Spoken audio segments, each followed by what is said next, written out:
Pod Esportes, o seu podcast esportivo, com Breno Beretta e Luiz Ceará.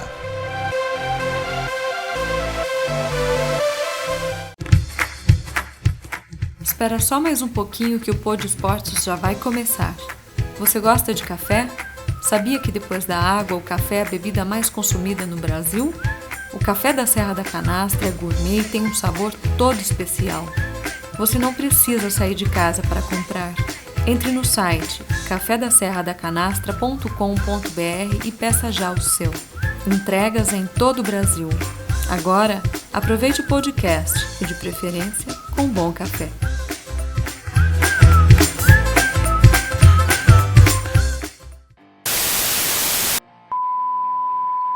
Lá vai ela, minha Nossa Senhora! Uma cacetada de cima do Coreto, faz Edinho ir lá!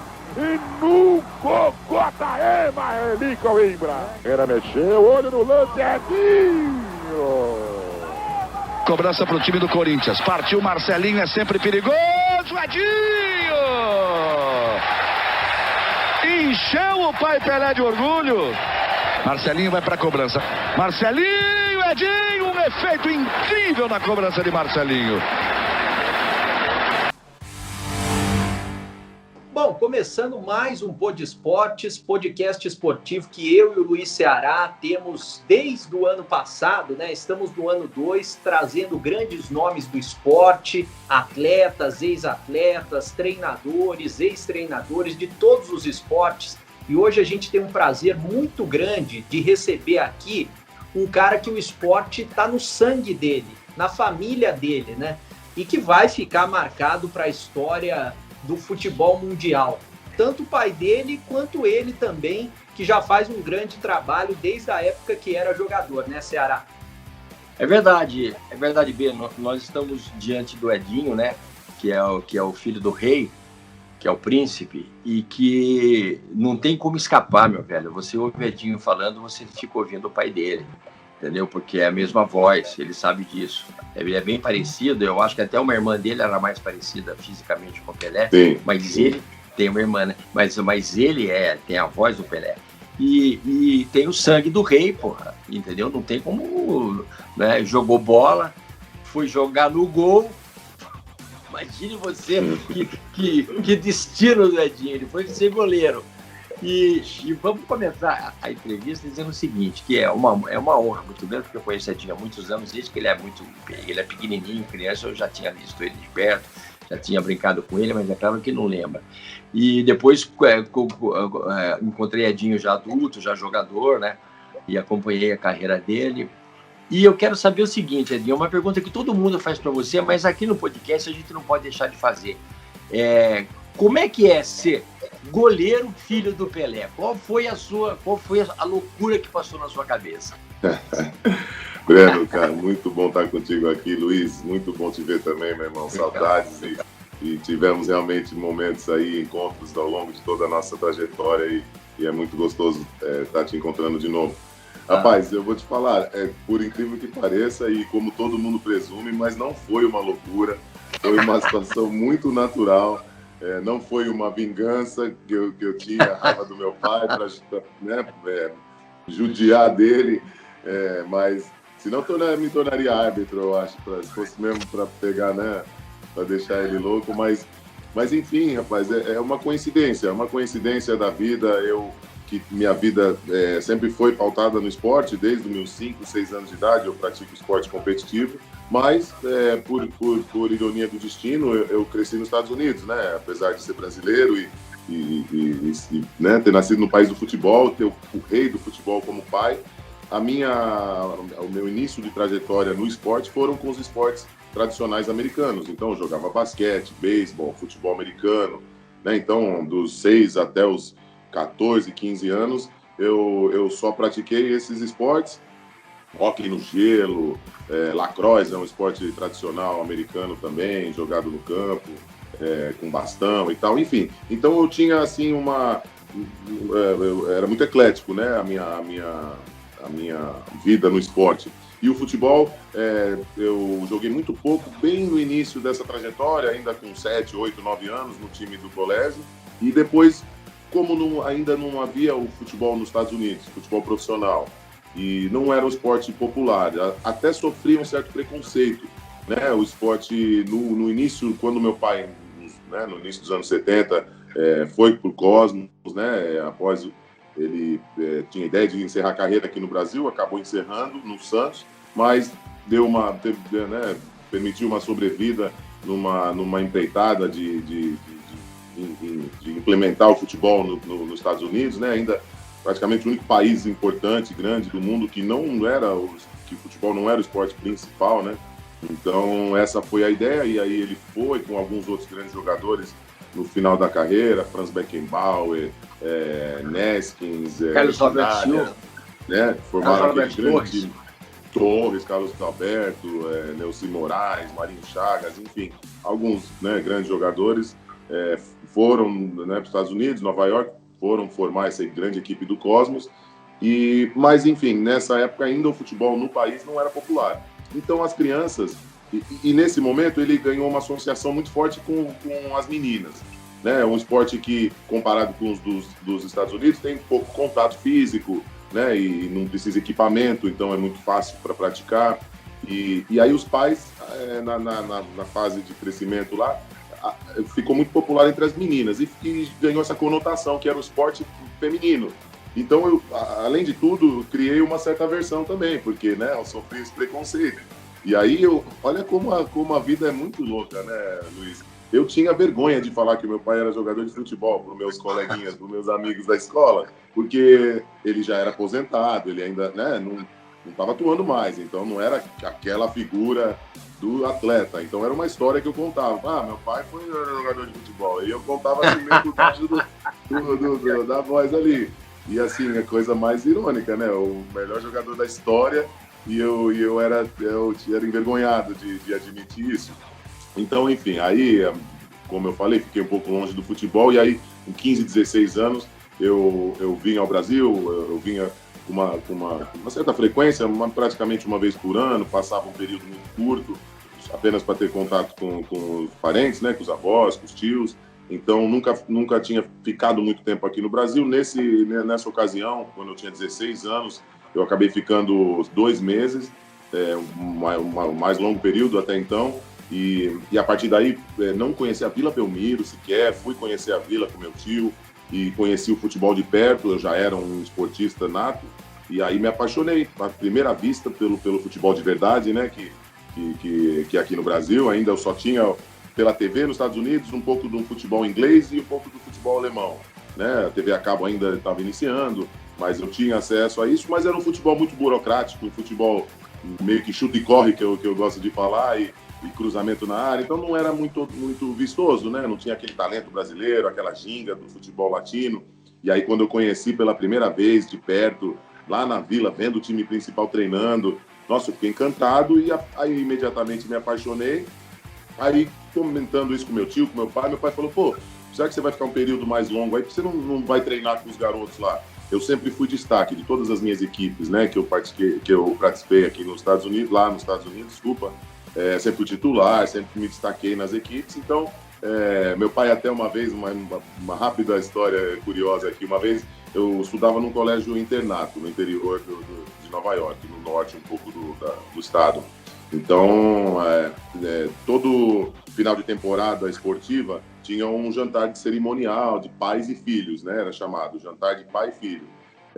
Então, meu pai nunca conseguia ir, então eu sempre ia minha mãe, né? Então era pai e filho, mas eu tava lá, todos os meninos com os pais, e eu lá com a minha mãezinha, tadinha aí.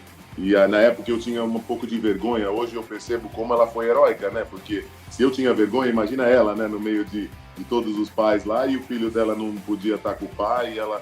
Então, dá vontade até de chorar, cara. Então, mas enfim, aí, por acaso, nessa ocasião, meu pai conseguiu ir, numa determinada ocasião, e aí, beleza.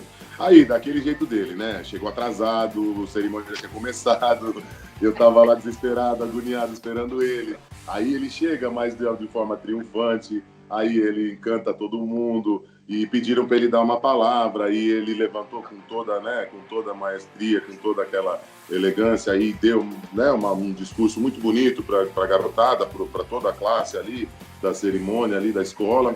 E aí, no embalo ali, na empolgação, o pessoal da organização da cerimônia falou: Pelé, pô, o seu filho vai ganhar 2 prêmios nessa cerimônia. Ele se destacou, né, em 2 categorias e uma delas foi o jogador que mais evoluiu, porque era no beisebol. Então eu estava começando a jogar beisebol, eu era um menino que nunca jogou e no final da temporada eu era titular da equipe e eu recebi o prêmio de jogador que mais... eu esqueci o nome, mas o jogador que mais evoluiu, né, na temporada, tinha uma categoria para isso. Então ele, claro, não, tudo bem e tal, aí beleza, aí tava lá falando, ele mesmo no improviso, ele é muito, né, ele tem muita aptidão, né, nesse sentido aí para comandar uma cena, né, você conhece ele bem, enfim, então tenha paciência que vocês vão entender o drama.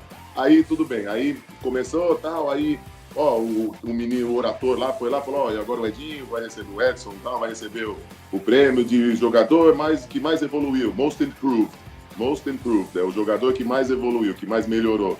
Aí me chamou, tal, aí era só ele pegar o troféu da mão do assistente e eu passava na frente dele, ele ia me entregar.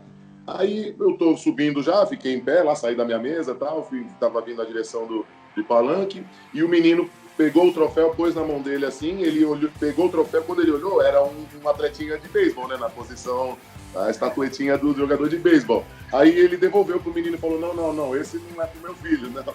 É aquele lá, que era os de futebol, né, que tem a estatuetinha do... Aí o menino ficou insistindo, e o meu nome estava na plaqueta já.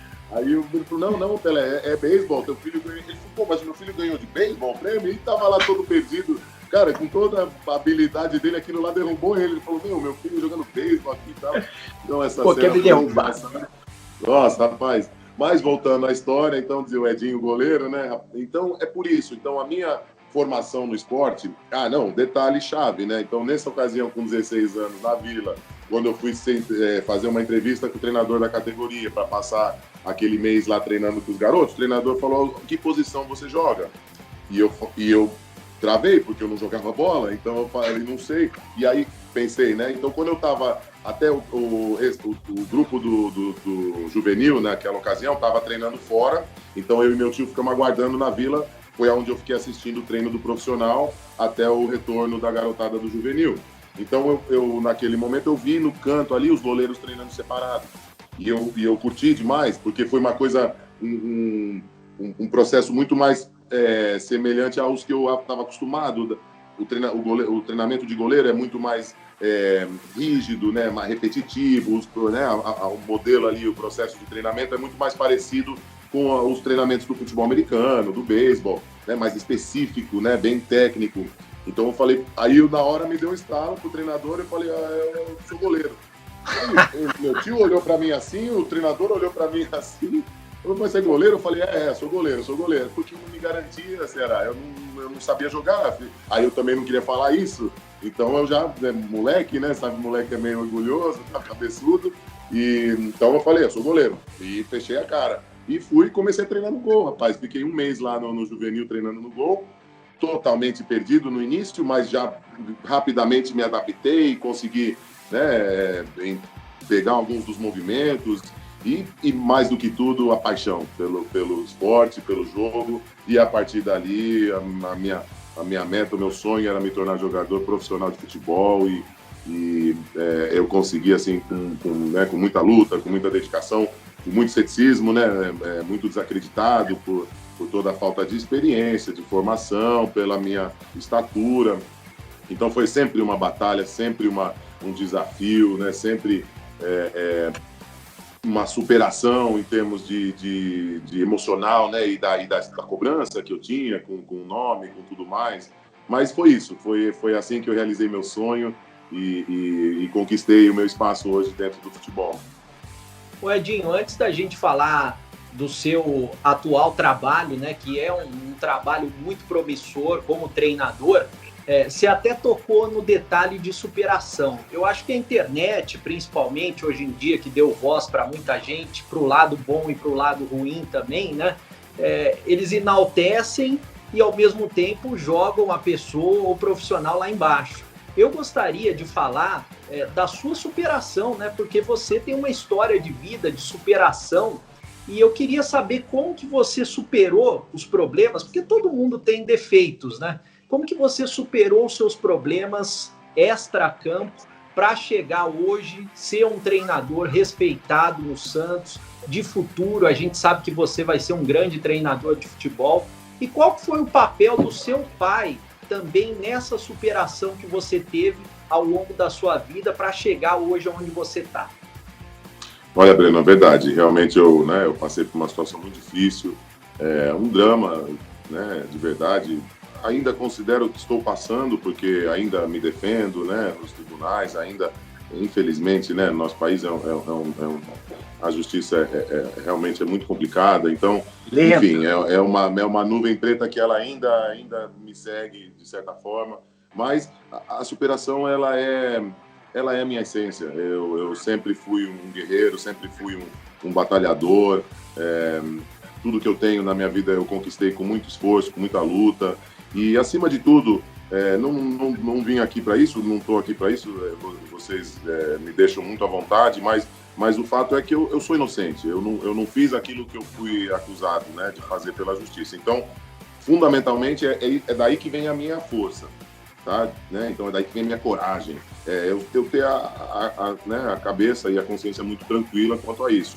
Mas eu também, eu não sou uma criança e isso não aconteceu na minha adolescência. Eu tive toda uma adolescência lá nos Estados Unidos e era uma cidade muito louca e eu vivia na rua com meus amigos. Então, eu também já fui adolescente, já fui moleque, mas nesse momento não, eu já era um adulto, eu já tinha encerrado a minha carreira como atleta, né? Isso é uma coisa importante dizer também, porque às vezes se confunde, né? Então, isso foi depois da minha carreira, foi uma situação muito delicada, muito complicada, mas enfim, a questão da superação, ela vem fundamentalmente por essa questão da minha inocência, né, é claro, e da minha consciência, mas também da minha, como é que eu posso dizer, da minha franqueza, né, comigo mesmo. Então, resumidamente, sem entrar em nenhum detalhe, mas eu descrevo essa situação minha como eu tivesse caído numa armadilha da vida, tá? Então, mas foi uma armadilha que foi um cenário que eu proporcionei pela minha conduta, pelo meu comportamento. Então, eu entendo assim, né? A vida ela não é simples, né? E ela não é preto e branco. Tem nuances, tem, né, detalhes, enfim, é tudo muito relativo. Então, ao mesmo tempo que eu fui injustiçado, né, pela justiça e por tudo que aconteceu comigo, eu também assumo a minha parcela de responsabilidade por proporcionar um cenário que permitiu que eu caísse nessa armadilha. Então, eu sou inocente, eu sou taxativo quanto a isso e luto por isso até hoje. E já tenho várias conquistas em relação a isso ao longo do processo, mas infelizmente, como você falou, na mídia só prolifera o que interessa, o que dá, né, o que repercute. Então, enfim, acaba distorcendo sempre as histórias, mas o fato é que eu já estou em paz com esse episódio. Eu sei exatamente o quanto eu contribuí para isso acontecer e o quanto eu sou injustiçado, e eu preciso entender isso claramente para que eu possa olhar para minha família e conversar com as minhas filhas, por exemplo. Eu sou pai e elas precisam entender o que aconteceu, elas precisam saber que, embora o pai delas é inocente, né, e é um homem justo, um homem correto, porque eu sou, e quem me conhece sabe disso, né, quem me conhece sabe quem eu sou, mas eu também preciso inspirar nelas a questão que a vida ela tem consequências, todo ato tem, todo comportamento tem, então nós precisamos ser prudentes e responsáveis e, no mínimo, à medida que a gente errar, a gente tem que assumir o nosso erro e enfrentá-lo e E a vida, como o Breno falou, ninguém é perfeito, né? Todo mundo erra. Então, o problema não é cair, o problema é levantar. Então, cai 7 vezes, levanta 8 vezes. E essa é a minha essência. Então, eu caí, levantei. Eu, ao longo de todo o processo, tive vários momentos turbulentos, né? E fui preso, saí várias vezes. E quem não estava acompanhando de perto imaginava, olha lá, mais uma história, mas nunca foi, sempre foi o mesmo detalhe, a mesma, né, questão que ocasionou todo aquele drama ao longo desses anos todos. Nunca houve nenhum outro, tanto é que ao longo de todos esses anos eu estava trabalhando no Santos, né? Eu tenho uma carreira já de quase 15 anos como treinador, né? Auxiliar técnico e treinador, e hoje novamente técnico na base do Santos. Então, eu sempre estive trabalhando, sempre estive lutando e contra toda essa questão e as oportunidades que eu sei que eu perdi por causa disso, o preconceito, né? Que é natural também, né? Não me surpreende, assim, é uma realidade. Então, enfim, acho que é uma questão de muita paz no coração, muita convicção, né, da minha inocência e muita vontade de vencer e de ser voltar a ser uma referência e um bom exemplo para os jovens atletas e para todos que acabam me conhecendo e sabendo da minha história. Edinho, como nós estamos estourados com o horário com você, que eu sei que você tem treinamento, eu queria me despedir já, te agradecendo muito de coração por você ter nos dado essa entrevista saborosa, porque você contou coisas importantes a seu respeito, né? E a respeito também do seu pai, né? Porque é impossível você conversar com o Edinho sem falar do Pelé. É impossível, não tem ninguém que consiga fazer isso. Luiz, é um orgulho imenso, um privilégio. Mas foi muito saboroso saber que essas histórias que você contou, eu tenho certeza que isso aqui vai ser do maior interesse para as pessoas que vão nos ver aí quando quiserem, porque isso vai estar em todas as redes sociais. Então, eu tenho certeza absoluta, né, até pela sua história que você contou aí no Santos, essa história do Santos é muito legal, né? Você poderia ser centroavante se quisesse. O cara falou, quer ser meia, quer ser centroavante, quer ser ponta, Luiz, não, quer ser goleiro. Então, o pior... Desculpa até te interromper, mas o pior é que aí, depois da minha carreira, aí eu passei a treinar muito na linha. E rapaz, o pessoal fica de bobeira. Um segundo volante ali, um meia. Os caras falam, como que você foi parar no gol, rapaz? Você tinha que ser jogador de linha. Você foi fazer no gol? Então, cara, tá no sangue, mas fica pro neto, fica pra próxima geração. Mas desculpa te interromper, Luiz. Não foi não. É porque eu estou preocupado com o seu horário. E dizer que é o mais importante, que você não é diferente nesse aspecto de vida de ninguém, de nenhuma pessoa do planeta Terra. Ninguém é diferente. Jesus, na sua sabedoria infinita, dizia que se você pode, atire a primeira pedra. Vamos ver quem atira. Não tem quem atira uma pedra, né?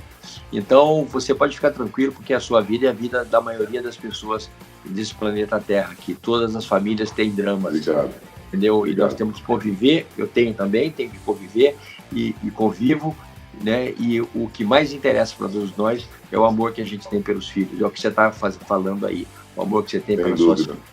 Então, muito obrigado mais uma vez, Deus te proteja, tá bom, porque eu sei que a sua carreira vai ser vitoriosa, não tem erro. Amém. Você já faz um de trabalho. Parabéns, Edinho. Obrigado. Ô, Edinho, para fechar com você, eu vou entregar os presentes para você. Vou querer que você finalize também, só encerrando, falando do seu trabalho aí no Santos. Mas você gosta de café?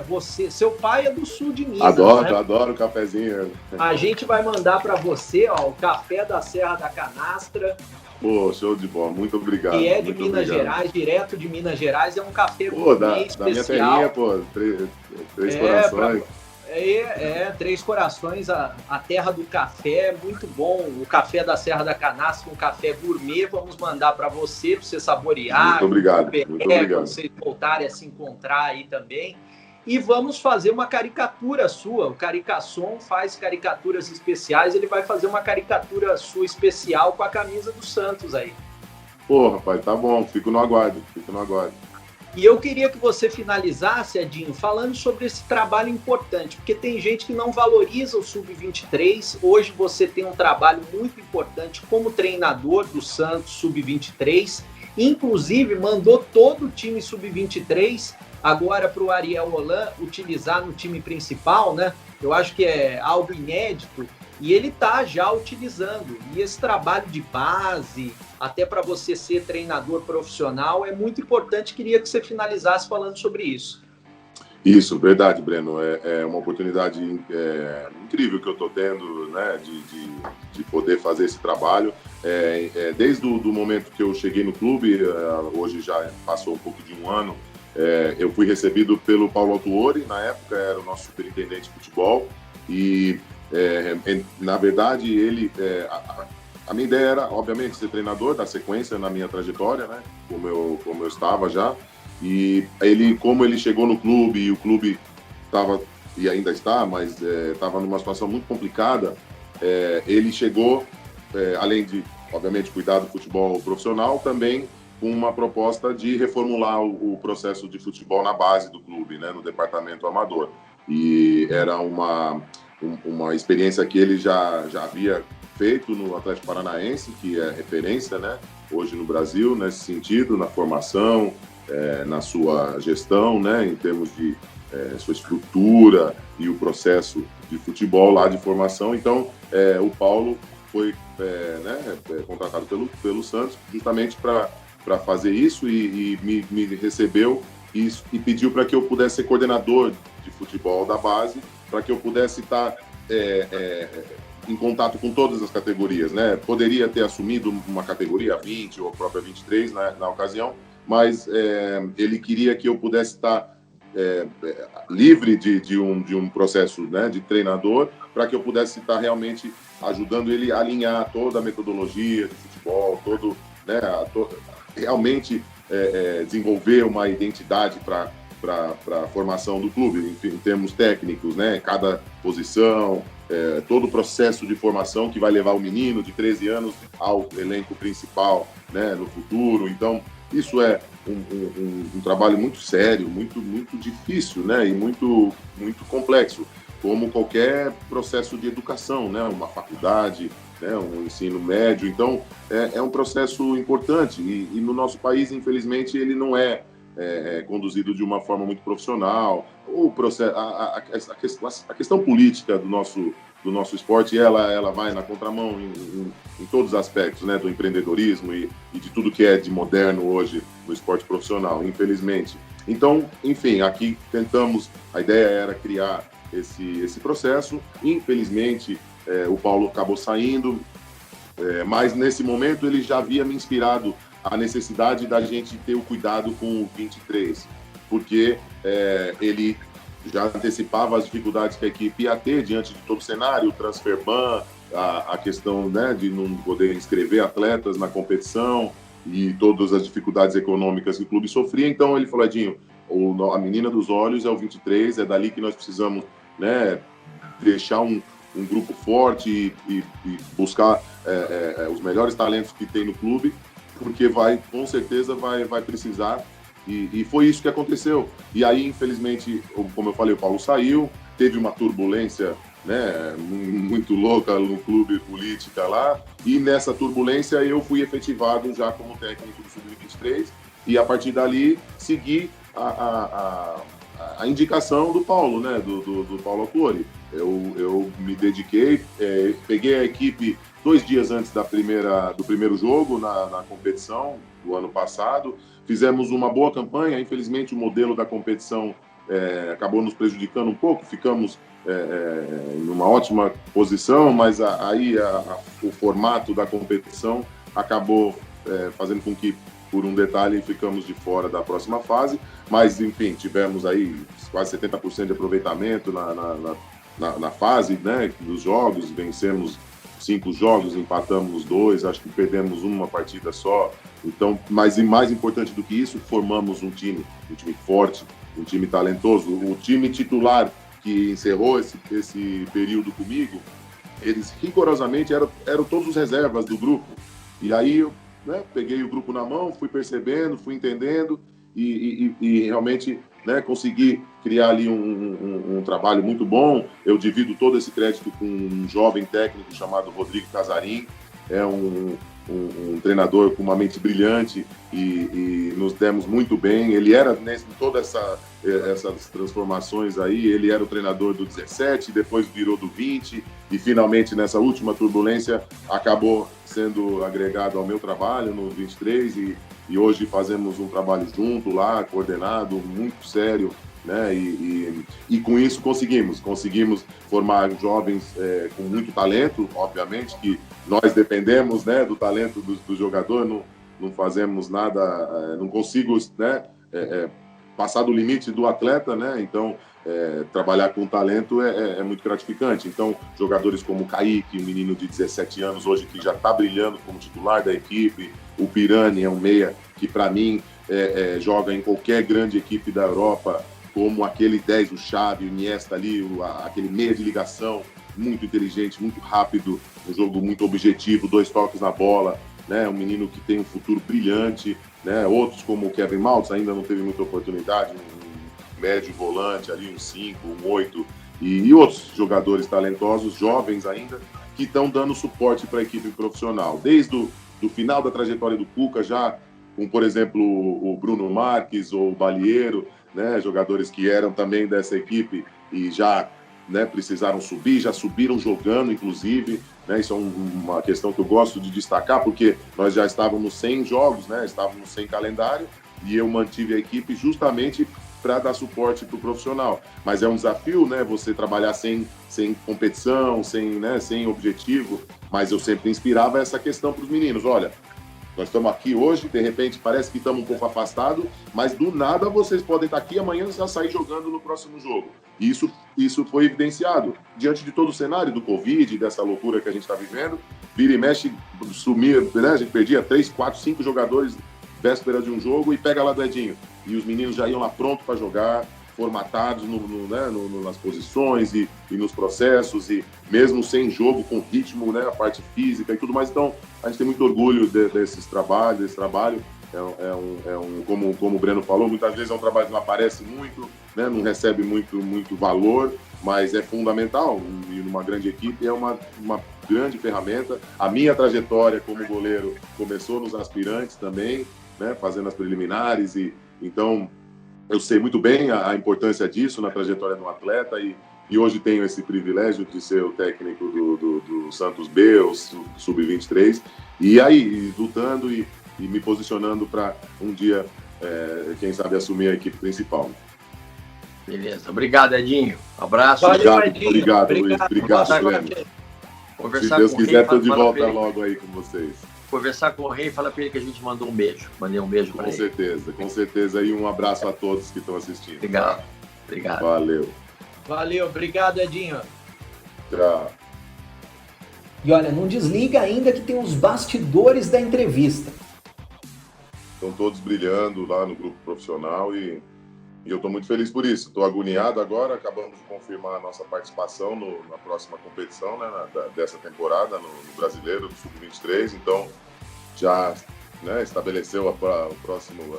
Estava na dúvida, né, diante de todo esse cenário, a questão, né, da participação e efetivamente até da competição, se ela ia existir ou não. Então, parece que está tendo uma adesão muito grande, mais de 30 clubes já estão, né, inscritos para participar. Então vai ser um grande brasileiro do 23 e ontem tivemos essa confirmação oficial no clube, então eu estou bastante entusiasmado aí para remontar aí um novo grupo e iniciar essa competição e promover mais uma safra aí de talentos para o nosso clube. Legal. Edinho, antes de começar aqui, nós vamos começar agora, mas eu quero te mostrar uma fotografia antes, peraí. Tá. Agora sim. Ceará. Agora sim. Vou te falar o que é essa foto aqui. Essa foto do aqui, Ministério? Essa aqui, foto é do Ministério. Há 23 anos atrás, Edinho, no dia 30 agora desse mês aqui, há 23 anos atrás, eu fui entrevistar o Rei lá no Ministério, fazia um SBT Repórter com ele. Eu trabalhava no SBT na época. Eu fazia o SBT Repórter com ele. Aí tava conversando com ele, falei pra ele, pô, aí, Rei, como é que estão os gêmeos e tal? Ele falou assim, pô, tão bem pra caralho, não sei o quê. E o Edinho, como é que tá? Assim, assado, e papai, conversamos e tal, dos filhos. Falei dele, da vida dele, porque eu tive muito tempo na vida dele, né? Assim, aí a gente tinha uma... Aí eu peguei e falei pra ele assim, sabe o que é, Rei? A mulher que eu tô casado agora, que eu já tenho as 2 filhas, inclusive a Bianca, você conhece aqui de Campinas, né, minha filha? Aí, rapaz. A Bianca, uma loira grandona que tem assessoria de imprensa. Você deve conhecer ela. Ah, perfeito, claro. É a Bianca. Aí o Rei falou assim pra mim, falou, mas o que é? Eu falei, então, rapaz, a minha mulher quer um filho. Por isso que eu tava te perguntando, porque eu sou amigo do Roger, você é também, né? Ele fez os meninos, porra, quando é que fica isso aí, Rei? E eu tô com o saco cheio, porque, porra, eu não quero mais filhos, já tenho 3 filhos, 2 filhas e um filho no segundo casamento. Eu falo assim, pô, Renato, tá ficando louco, porra. O negócio é o seguinte, quando a mulher quer um filho, ela quer um filho, vem de cima o filho, pô. Que isso, não é assim, tem que ter isso aí. Peraí, chamou a secretária dele, a Mônica, e ligou pro Roger. Aí falou, Roger, um viado aqui de Campinas quer falar contigo. Aí peguei o telefone. Eu falei, ô Roger, como é que vai? Tudo bem? Ô, Xará, como é que você tá? Peraí, já sei. É filho. Você vai voltar quando pra São Paulo? O Roger é louco, né? Eu falei, vou voltar hoje à noite, né? Ele falou assim, então amanhã, 9 horas aqui em São Paulo. Pega meu endereço com o Rei. Tchau, pum, bateu o telefone. Cara, meu filho... Eu ia falar agora, deu certo? Mano? Ele tem 23 anos, né? Que vai fazer 23 agora. Ele é o dono da produtora que nós temos. É ele que estava arrumando aqui agora. Entendeu? O cara tem 23 anos, foi o Pelé que arrumou. Tá bom, então, tá bom. E então, a brincadeira... tem uma participação nessa produtora aí, viu? Pelo menos me arrumou um emprego aí, se eu precisar. E a brincadeira, Edinho, a brincadeira aqui da família nossa, e a brincadeira dos amigos mais próximos é o seguinte... Porra, não vem querer pensão já, meu Pelé já tá cheio de filho, meu. Pô. Ele fala assim, os caras falam assim, pô, ele tá cada dia mais parecido com o Pelé. Sei que a mãe dele não gosta dessa brincadeira, não, mano. Gosta nada, ela dá risada pra caralho, ela fala, puta, como vocês são filho da puta, como você tá agora? Mas foi o Roger que fez, cara. Eu vi fazer. Pode crer, cara. Pô, uma outra história muito louca, né, também, esse senhor, esse doutor, né, cara? Que loucura. Eu não tô vendo ele desde o início da pandemia, já tem 1 ano que eu não vejo meu pai. Ele tá isolado lá no Guarujá e diante do cenário, né, ele tem uma série de preocupações, né, além das normais, né, ele, pela condição dele e tudo, como ele só tem um rim, né, há muito tempo, você deve saber, e tudo que ele já passou, a questão da imunologia dele é um cuidado muito sério que tem que ter, né, e diante justamente dessa Covid, né, desse vírus, da forma que ela age, cara, ele é extremamente vulnerável então tá quase acabando, graças a Deus, ele já foi vacinado, então a expectativa é de dar tudo certo, mas ainda realmente está sobre todos os protocolos ainda de isolamento e tudo mais. Beleza. Pod Esportes, o seu podcast esportivo, com Breno Beretta e Luiz Ceará.